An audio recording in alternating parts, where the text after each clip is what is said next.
साथियों, आज भारत में जिस तरह टेक्नोलॉजी को गुड गवर्नेंस के लिए, गवर्नेंस सुधारने का एक आधार बनाया जा रहा है, वो अपने आप में जन सामान्य को एम्पावर कर रहा है।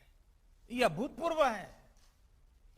डिजिटल इंडिया अभियान ने भारत के सामान्य मानवी को डिजिटल टेक्नोलॉजी से कनेक्ट करके देश की ताकत अनेक गुना बढ़ा दी है।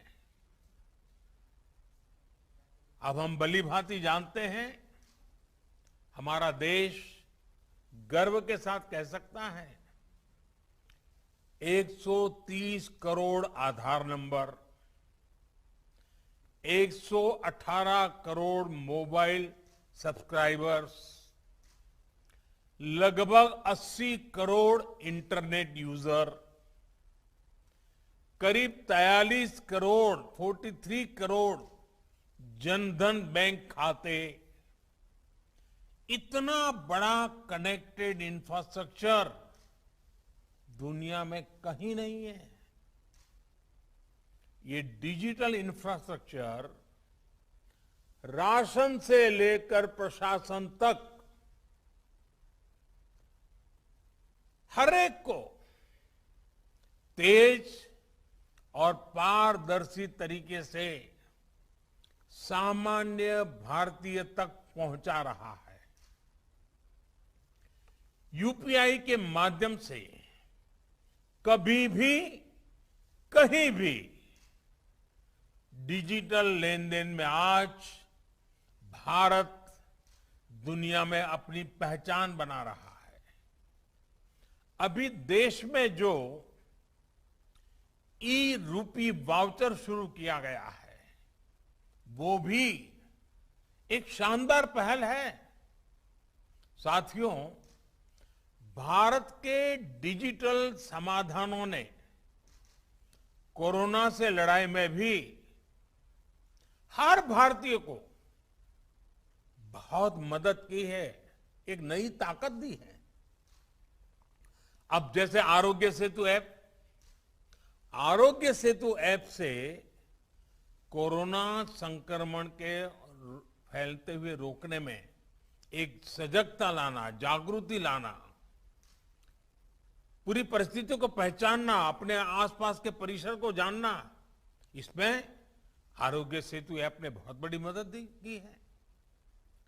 उसी प्रकार से सबको वैक्सीन, मुफ्त वैक्सीन, इस अभियान के तहत भारत आज करीब करीब 90 करोड़ वैक्सीन डोज लगा पाया है और उसका रिकॉर्ड उपलब्ध हुआ है, सर्टिफिकेट उपलब्ध हुआ है। तो इसमें कोविन का बहुत बड़ा रोल है।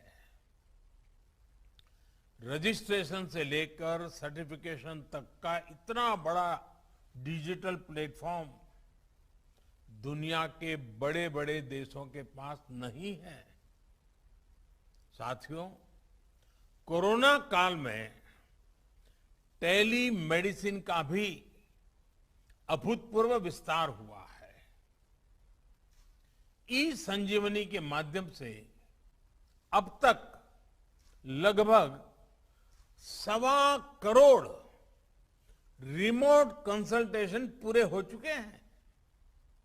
ये सुविधा हर रोज देश के दूर सुदूर में रहने वाले हजारों देशवासियों को घर बैठे ही शहरों के बड़े अस्पतालों के बड़े बड़े डॉक्टरों से कनेक्ट कर रही है।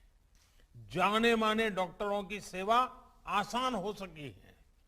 मैं आज इस अवसर पर देश के सभी डॉक्टरों, नर्सेस और मेडिकल स्टाफ का हृदय से बहुत आभार व्यक्त करना चाहता हूं। चाहे वैक्सीनेशन हो, कोरोना के मरीजों का इलाज हो, उनके प्रयास कोरोना से मुकाबले में देश को बड़ी राहत दे पाए हैं, बहुत बड़ी मदद कर पाए हैं।